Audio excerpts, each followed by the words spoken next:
The state's finance minister O. Paneerselvam today held deliberations with representatives of industry, traders and other businesses ahead of the state budget, which will be presented on Thursday.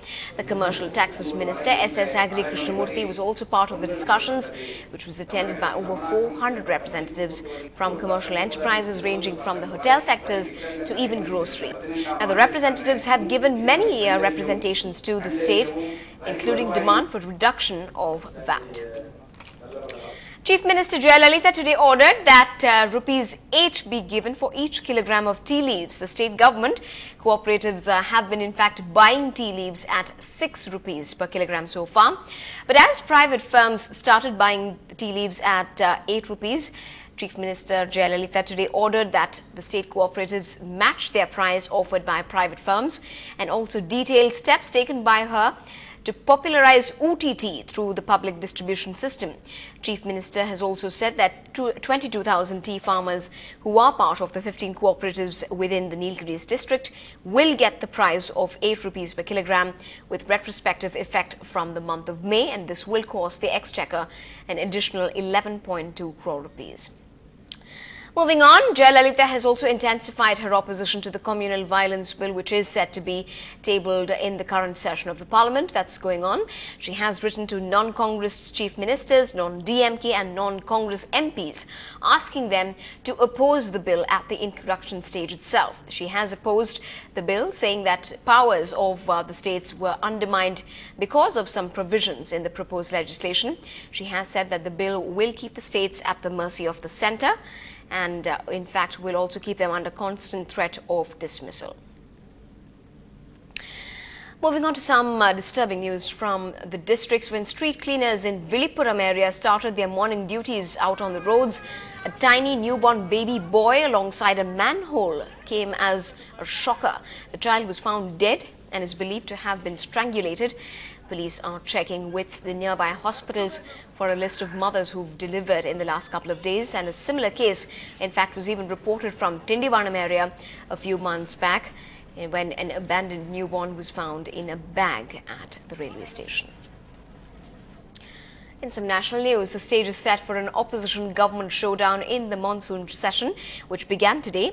A day after the Prime Minister said the opposition had many skeletons in their cupboards, the BJP hit back. In fact, senior party leaders accused the Prime Minister of vitiating the atmosphere with these remarks and even accused the Prime Minister of micromanaging the spectrum policy.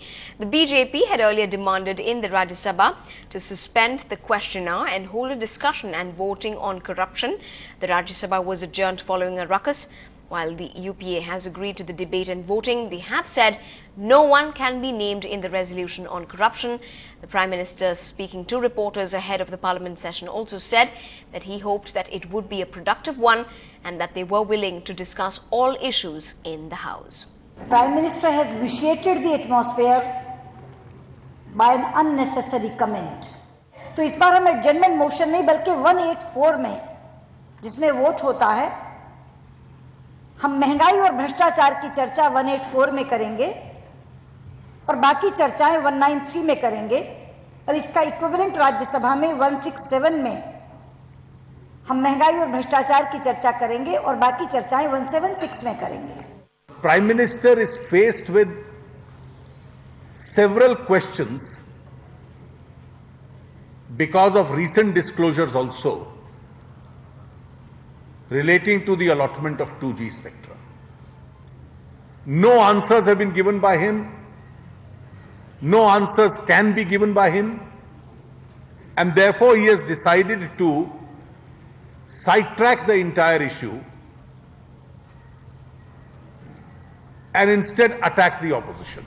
Well, earlier today, the Prime Minister had appealed to the opposition to allow a smooth session, saying that the government was ready for a debate on all issues except for matters that were in court. The monsoon session of Parliament begins today, and it is our sincere desire that this session should move smoothly, that Parliament should debate and discuss all issues of national importance, and the government is quite prepared for any subject which the opposition would like to be taken up, we would welcome a structured debate on that. I would also hope there are matters which are in the courts, those are best left to the court to decide, and overall we are hoping that this session will be a productive, constructive session, and I appeal to all segments of the House to make it that way.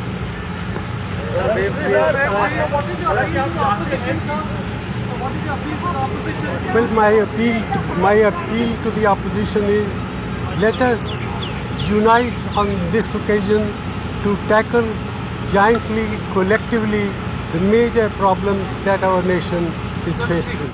Now, the heat is on the government, not just from the opposition, but from Team Anna as well. Civil society representatives have targeted the government, saying the referendum carried out by them in Kapil Sibal's constituency, Chandni Chowk, showed that over 85% of the people were in favour of the civil society's version of the Jan Lokpal bill. Now, Team Anna accused the government of a disconnect with the people and challenged Union Minister Kapil Sibal to an open debate. Anna Hazare made it very clear that if they are not given permission to hold a fast at Jantar Mantar, they are all ready to go to jail. Kapil Sibal साहब सरकार का चेहरा बन गए थे Lokpal bill को लेकर, तो कपिल सिब्बल साहब की कंस्टिट्यूएंसी में हम लोगों ने एक रेफरेंडम कराया।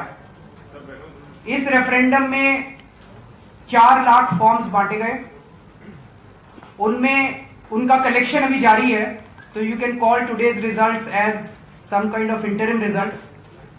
86,000 फॉर्म्स कलेक्ट हुए हैं। अभी हम आपको 72,000 फॉर्म्स का रिजल्ट बता रहे हैं। More than 85% of the people are in favour of Jan Lokpal bill. 85% से ज्यादा जनता अन्ना हजारे और उनकी टीम द्वारा बनाए गए जन लोकपाल बिल के फेवर में है।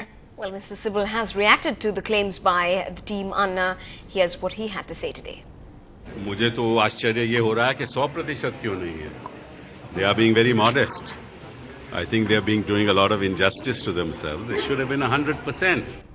Now, the Chief Qazi in Chennai, Mufti Muhammad Salahuddin Ayubi, has announced that the holy month of Ramzan begins on Tuesday. That's tomorrow. Ramzan is the 9th month of the Islamic calendar, and in fact it lasts for 29 to 30 days and is a month of fasting in which participating Muslims refrain from eating, drinking during daylight hours. By the time we come back after this break, start ringing us for a special wish to the most stylish actor in the city, superstar Rajinikanth.